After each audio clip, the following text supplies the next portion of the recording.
guest with me, Shajaunna Jordan. How you Yes, doing, Miss Jordan? I am well today. How are you, Ty?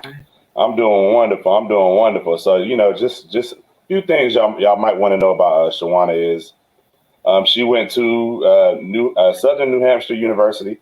She got a degree in sports management and athletic administration. She has a master's in that. I'm sorry, not a degree. She has a master's in that. She's the commissioner of the IPWBL league, and she also has an agency called First. What is it? First Ladies First Sports Agency, correct?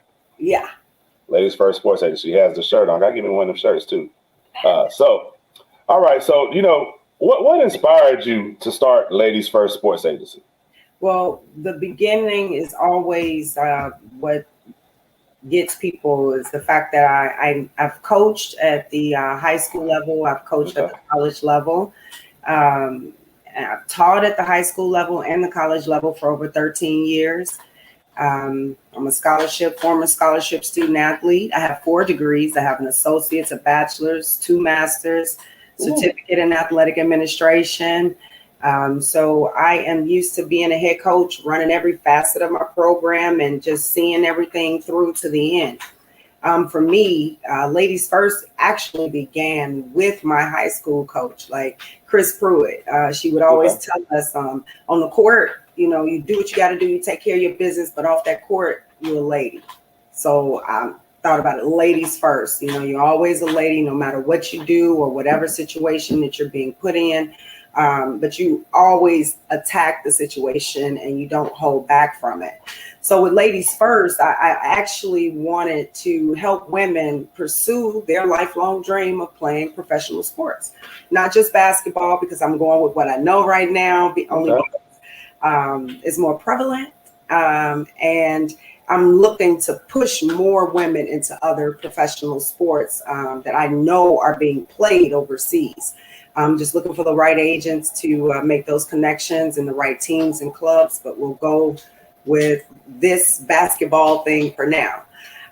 So generally my agency it comprise is of the sports division, and I also have a subsidiary men's management as well, men two sports management, and my IPWBL league. I am the first woman to actually own her own league and all the teams Wow. in the league.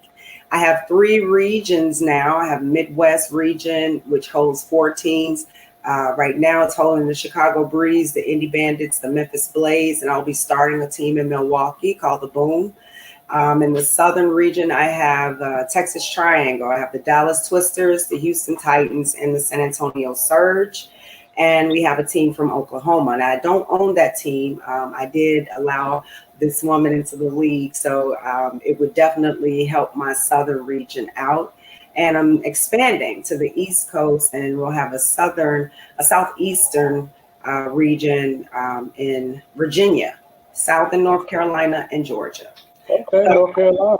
Yeah, I do a lot. I do a lot. It's been 5 years. I've always done these ventures for women and girls in sport. I am the only sole proprietor that is the sponsor for all of this for the last five Wow. years. I've never had any sponsors.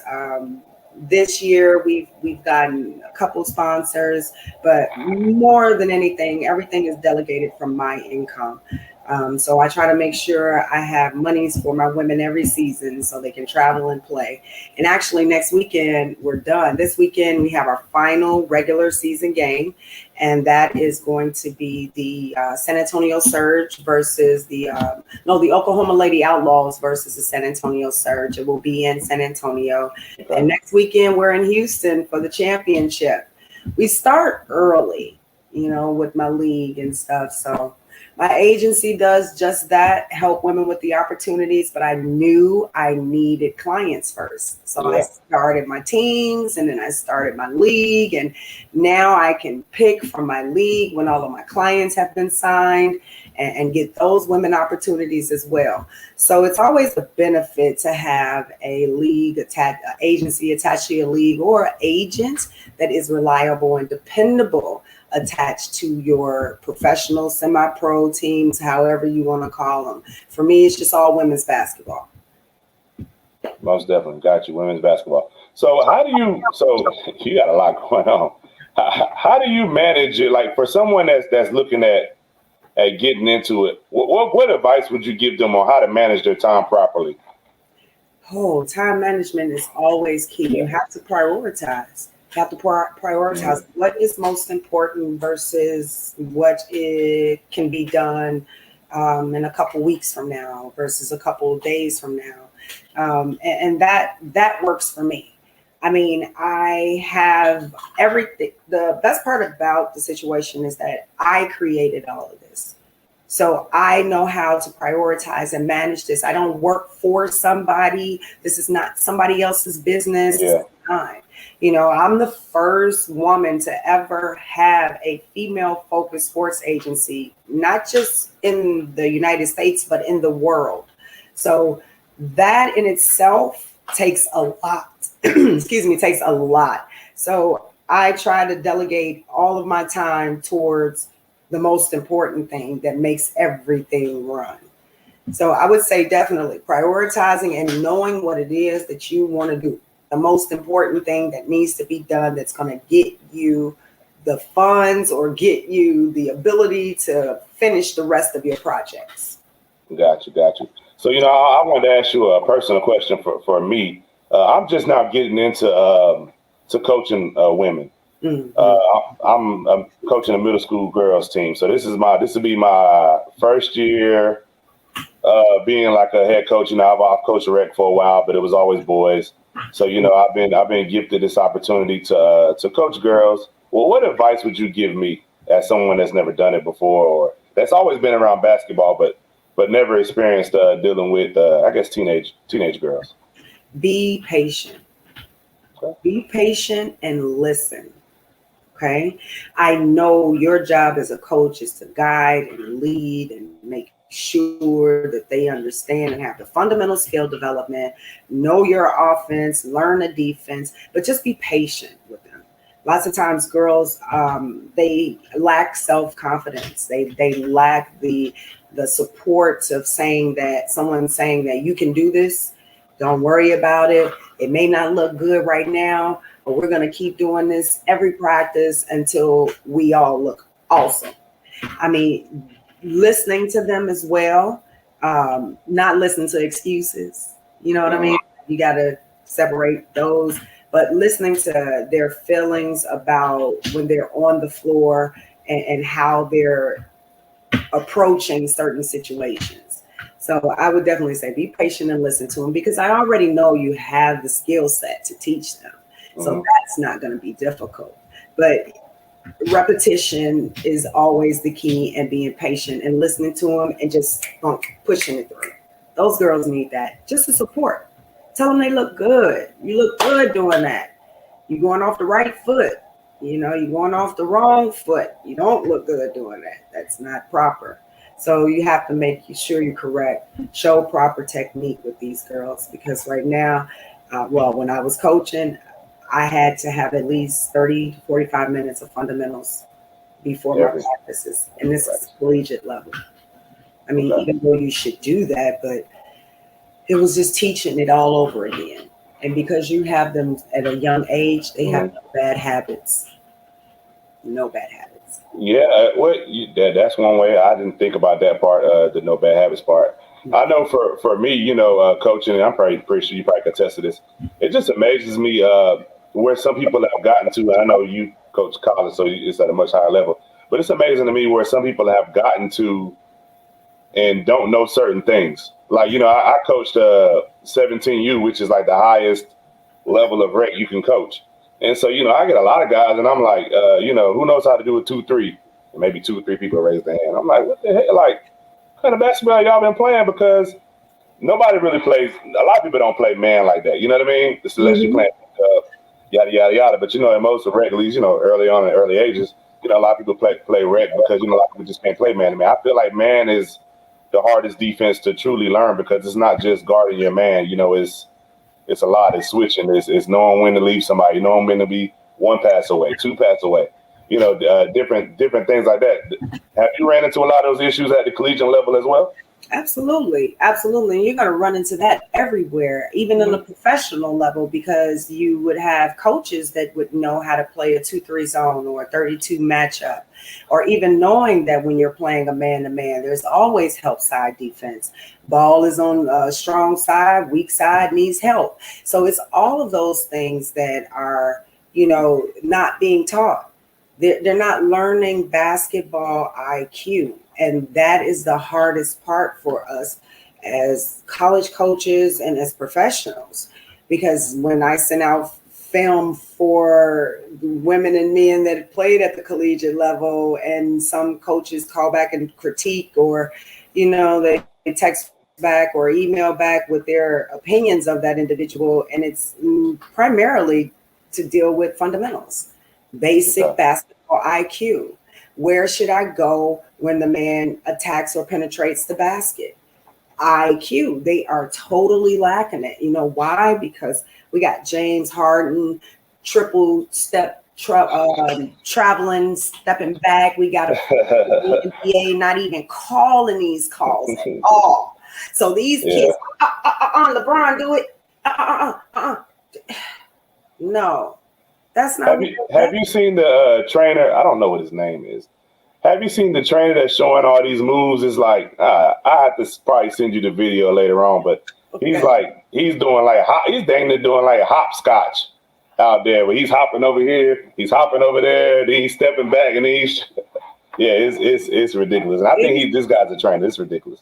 It's sad. And that's just along with the moves. Like, I couldn't believe that most players don't know that there's 5 spots on the floor. If it's 5 spots on the floor, that means that you have to move and rotate to those areas whenever the ball is moved. But now our kids, they stand, they wait, they watch. What's going to happen over there? Oh, okay. Well, let me move. Or no, I'm gonna stay right here. That type of situation is just horrible for these kids now, and it's not helping their IQ. It's not. I agree with you. It's like that on a professional level, like I said, because you think about this. The only way they really survive on the professional level is if they go over there and learn the system. You have to learn the European system. You are now not an American where you are used to our rules and regulations and our officials, the calls that they may make. Over there, it may be totally different. The lane lines are different. The hash marks are different. Like everything is going to be different, and they don't understand that. And that's why I created my show new to this, because all of them are new to it.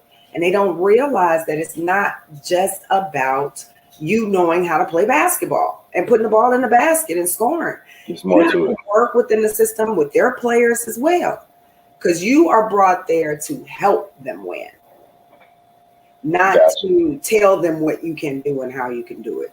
So that's where we're lost in the sauce. No IQ, and the coaches aren't helping at all. So I'm glad you said that, because that's what next thing I want to talk about, your thing that you're doing new to this, your live that you're doing. So what would be the top 3? No, you were top 5. What would be the top 5 things that you would like to tell someone that's trying to go overseas? Because I run into a lot of guys and a lot of girls, a lot of men and a lot of women, we'll put it like that, that's trying to go overseas. You know what I mean? But a lot of people don't even know where to start. They don't know if they should get an agent. They don't know if like video metrics. So what's the top 5 things you would say? Well, first, give me a order of what they would need to do to go overseas. And next, give me the top 5 most important things that they would need. Well, pretty much everything just starts basic with the player profile. I would definitely say if you are thinking of going overseas, this is something that you can do on your own. You have to compile all of your stats from every institution you've ever played at. You must have full game film and highlight film. And if you have either one, we don't need any music, because they don't know who Young Gunna is and all them. Okay. Yeah. So don't need that. It looks good to us, and it may go with the beat, but it's not needed. Okay. YouTube links. You cannot use Google links or anything like that. You have to upload your video to YouTube, and from there get that link, and that is how you're going to be able to share your own personal video and attach it to that player profile that's needed. Okay. Once they've compiled that information with the player profile, then now you have to search. You either want to search for an agent or you want to search for an agency. You want either one. So now when you get a position, you're not out there. They're not sending you someplace where you don't know what's happening. If something goes wrong, you now have someone to contact that can contact the coach, the president immediately and let them know what's happening and how things need to be fixed. So seeking out an agent or an agency is always great. Honestly, you will have a super hard time finding an agent, singular, only because they will have, if they're an independent agent, they'll have a lot of people on their plate. So that they'll have less time to talk to you. And especially if you're a rookie and you don't have any overseas experience, they're definitely going to wait to even think about promoting you or to help you. So the process of doing your player profile, researching agents and agencies always give you an option of speaking to more than one individual, because now you can contact multiple people just in case something is not going right, or if you feel like your agent hasn't been in contact with you in a long period of time. And that is almost the difference between having an agent and being with an agency, because now you have multiple people to contact.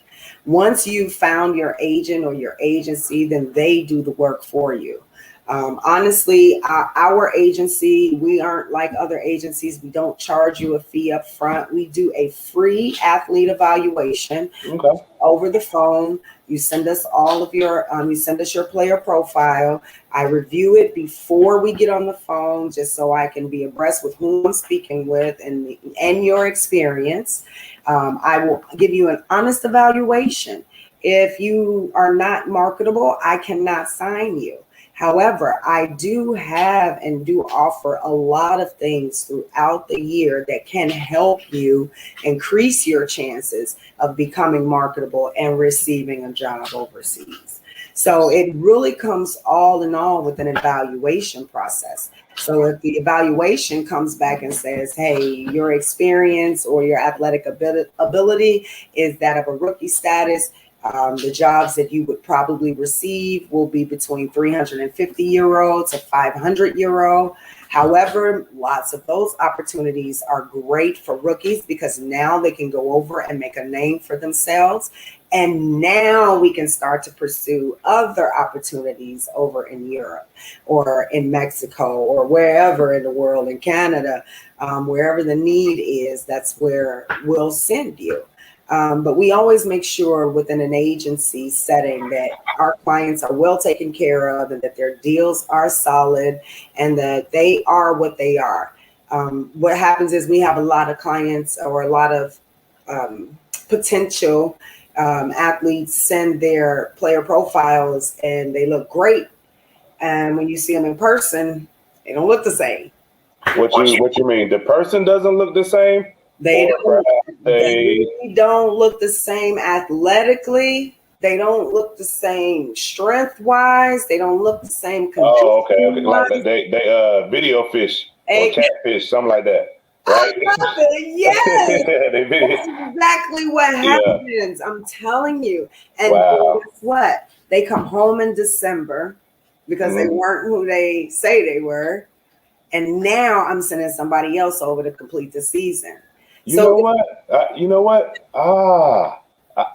I used to help a lady with she has a team in the ECBL. I don't know if you ever heard of it, but it's like a men's basketball league. And me and her, we would look at it. She's like, "Yo, look at this tape, Ty." So I look at the tape. Oh, this guy looks pretty good. And he comes to practice, and you're like, "Who is this?" Like I'm like, "Yo, who is this?" Oh, that's the dude that was. I'm like, "Nah, that ain't him." But I've seen it opposite too. I've seen somebody on video, and you're like, man, they look kind of small, you know. And then you see them in person, you're like, whoa. Like, cause I'm not a short person. I'm like 6'4". So when I see a guy, and I'm like, well, he's like 6'6", 6'7". Like I feel like this. If somebody makes me feel small, then they're big. You know what I mean? Exactly. Yeah, definitely. Because I'm 6 foot. So, I mean, I'm always surrounded by people that are either taller than me or extremely smaller than me. Mm-hmm. And when I see clients, I always gauge them by my height. So if you're not taller than me, forget about it. Like if you can, if I cannot do it, I can't sell you because they're not looking for those little guards now. You see how the game has changed. They need big guys. They want big guards, 6'5" guards, 6'7". Man, listen. I see it all the time, Shajaunna. Like a lot of times when I be looking at these teams that's looking, they're looking for 6'5", like you said, 6'5" guards. They're looking for 6'8" wings. Like that. Like I tell people if you're like the shorter guys, like the 5'8", the 5'9", the 5'10", you have to be exceptional at what you do. Thank you. And that's what I try to explain to them all the time. You guys have to realize you have to be so tenacious on defense. Mm-hmm. You have to be a cookie monster. You got to be a thief on those fields. Facts. And not only that, you got to be creative and a playmaker because you got to make sure you directing traffic properly and putting people in the right positions. So even if you penetrate and drive and you kick, they going to be there to get it. So it's just like you have to be exceptional, like Nate Robinson type deal. Average male height, but exceptional ability when it comes to the basketball court. But a lot of our athletes don't really think about taking care of their bodies either because they don't do yoga, they don't do Pilates, they don't make themselves flexible. So now you got a guy running up and down the floor just stiff. Looking like a robot, huh? They don't want that. So, wanting to go overseas is awesome, but then also mentally, here it is. They're not tough enough because they don't realize that once you leave the United States, nothing is the same. There are no corner stores that's open to 10 p.m. There's no movie theaters that's open. Sometimes they don't even have streets or sidewalks. As far as, so in a lot of countries, you have to be in before 10 p.m. So it's a lot of things that mentally that I don't think a lot of our athletes are ready for because they display it right here at home. The lack of work ethic, the lack of nutrition, but then for themselves, they definitely don't wear masks, so they don't care about their health right now. And they're still trying to go overseas. But when you have to take that 72-hour PCR COVID test before you leave and it comes up negative, then that's a whole nother story after you sign the contract. Now you have to pay back your flight and all of that stuff. Yeah. I didn't know that. And that's only because they tested positive for COVID. Wow. And that's why I said these athletes now, we mentally prepared? No. Physically prepared? No. Just not at all. Just not at all. And I want them to realize that it takes a lot. It takes a lot to go overseas. It's not just, want to take pictures and post them on Snapchat in my, European uniform or on my flight, on my Turkish Air's flight, just to show everybody that I got a position, like that in itself it has to stop. But it's more so we have to educate them. Okay. So I talked about the other day about the awareness of being a professional and when are boys told that they can become a professional versus girls. So what would you say the difference is? Boys are told at elementary school, oh, that boy gonna be good. He gonna go to the league. Yeah, you're right. If he's good, yeah. Does that happen for girls? No, not at all. It's so not an option. So that segues into something else I wanted to ask you. So I seen somebody say on Twitter the other day, they was like, if they were a girl, they would have went D1. And I was kind of confused by that. So I'm like, well, so what is he saying that that it's easier to go D1 as a female than it is as a man? Like, I don't. Like, I'm pretty sure you've experienced because you play college ball. Yes. It's harder, or you think it's the same, or what would you say? It is difficult. Okay. Because everybody can't play at the Division I level, and I hate that kids get caught up in that because that's where you think you're going to get the most opportunities. No, you literally make and pave your own way. You do not allow a division of an institution to tell you that this is the only way you're going to make it. And I hate that they get caught up in that whole scenario of the Division I, Division II. It doesn't matter. But as a girl, please. And it's the hardest thing to do, to even get looked at and considered at the D1 level. For girls, do you know how many showcases they have to go to? Do you know how many Nike EYBLs they ought to attend and rank and be number one? And I mean, it's just just harder.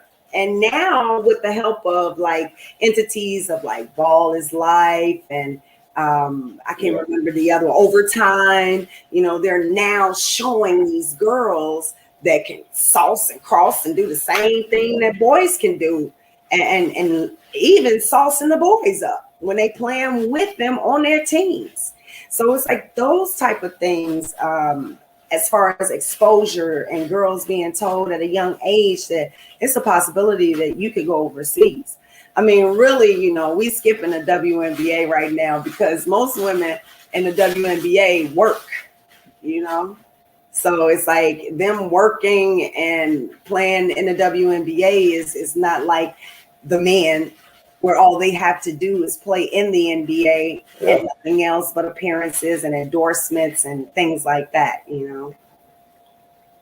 Oh yeah, now you're definitely right about that. I can't even remember. I was trying to find out what the young lady name is that. That's her name.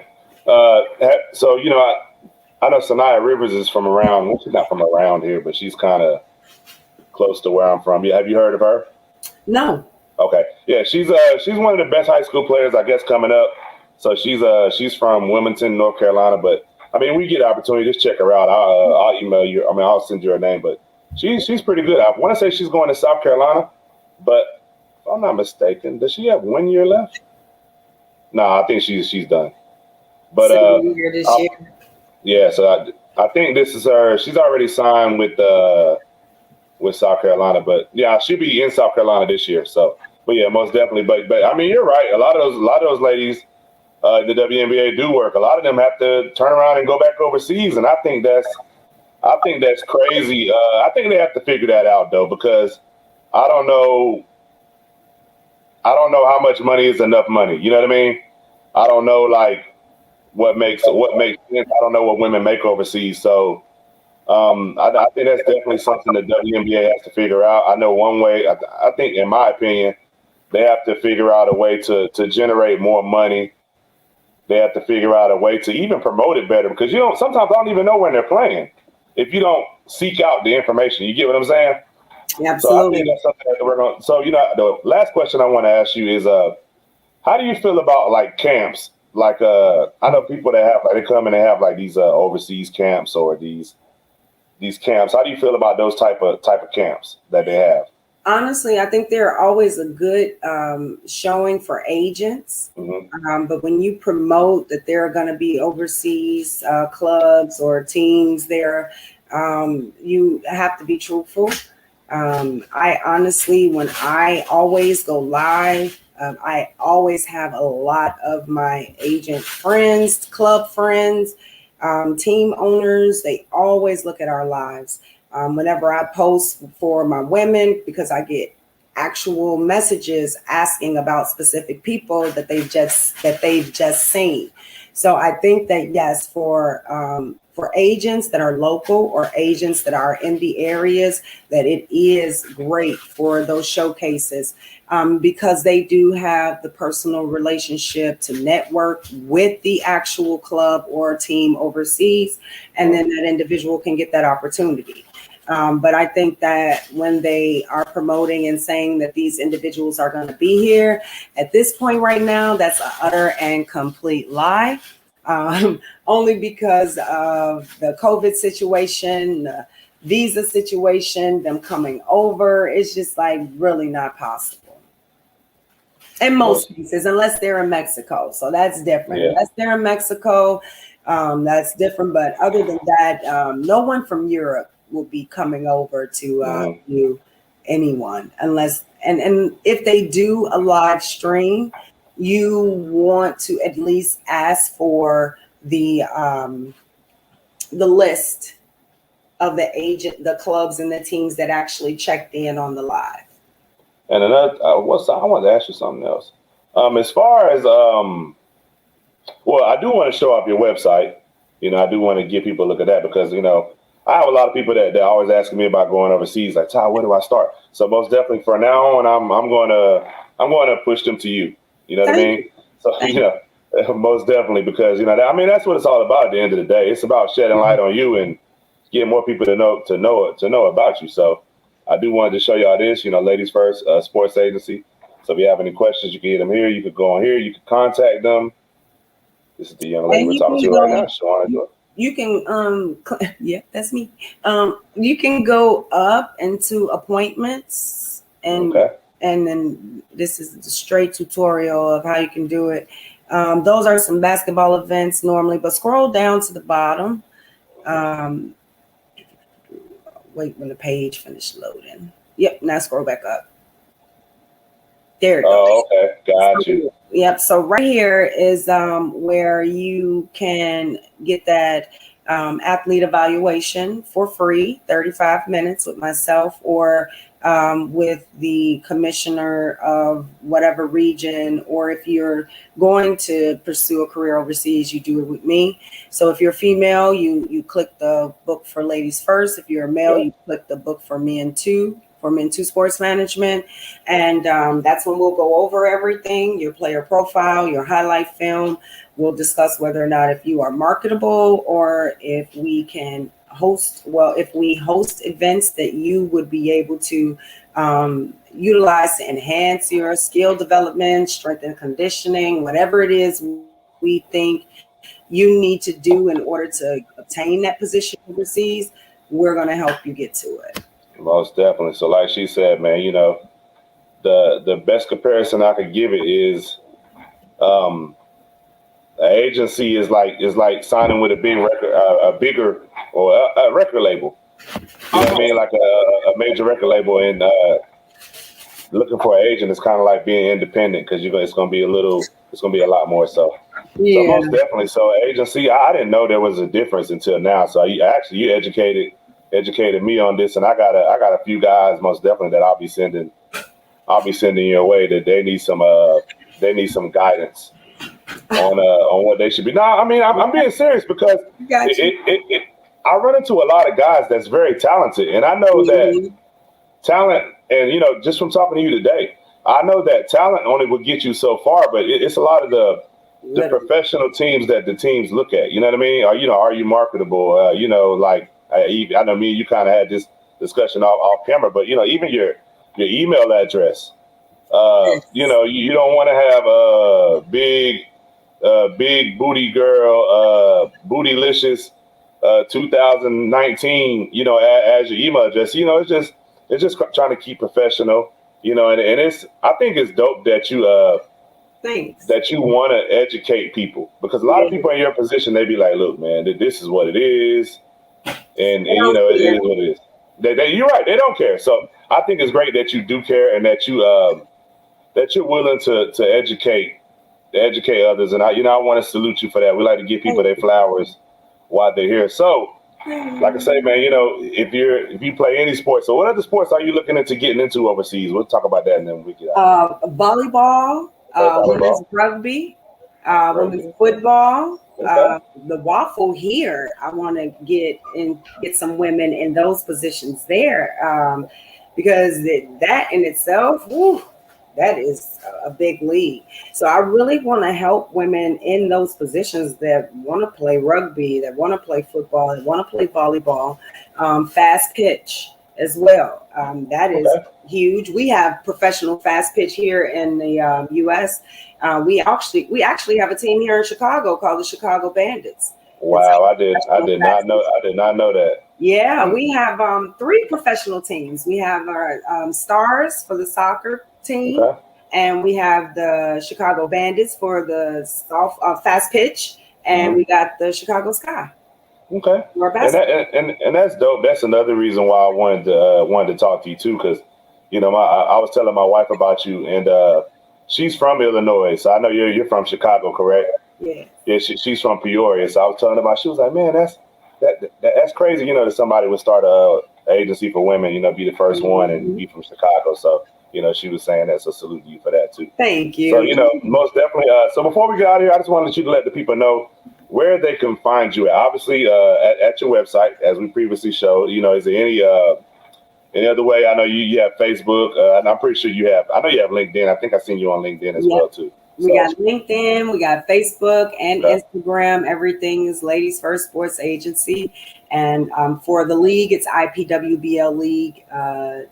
IPWBL League. And for the girls club is Genesis underscore girls underscore basketball. I have girls teams attached to all my women's teams. So I do Okay. girls leagues and all that good stuff. So Oh man, that's dope. looking to move it on up, and I got a Girls Become Women Sports Foundation, so that'll be heading all of my girls clubs once I get all that. We're already established 501c. I just haven't found the right people to work it. You got to Gotcha. get people that have hearts and lots of compassion for girls and want to work with them. So yeah, that's where you guys can find me. Always feel free to reach out. I don't have a problem with answering any questions. I will always be honest and truthful, because I don't want you to go out here and get your feelings hurt or get put in a situation and you can't get yourself out. And I just would prefer for you to ask first. Yeah, most definitely. And leave them crooked agencies alone and go holler at my girl Shajaunna. I done seen y'all guys where y'all talking about, I ain't gonna get into that today. We'll talk about that another day. But I done seen these guys talking about they going overseas and I look and they playing in the outside league. Like, what agents that sold y'all on, man? Leave them crooked agents alone, man. Huh? Street ball legends. Yeah, I know, right? And one mixtape style. That's So it. yeah, crazy. But most definitely they need to talk to you and support the league, man. Yeah. She have shirts, go in the IPWL league and check it out, man. Get you a shirt. I'm gonna get me a shirt. I'm gonna rock it on the show coming up soon, probably next month. But I'm gonna get a shirt, man. Like I said, we're We're gonna going to send you a championship a T-shirt. We can't release them yet because they ain't won the championship yet. So okay. when I get those, I'm gonna make sure I send you one. Oh yeah, most definitely. Like I said, we'll support it any way we can. And we'll see y'all next time. And hopefully you'll be seeing some more stuff with me and Shajaunna. Maybe we could do something else down the road. Yes. I might need to get to one of these games so I can get on the mic and do a little broadcasting. I'll just mess with you. But most definitely though, you never know what might be going on.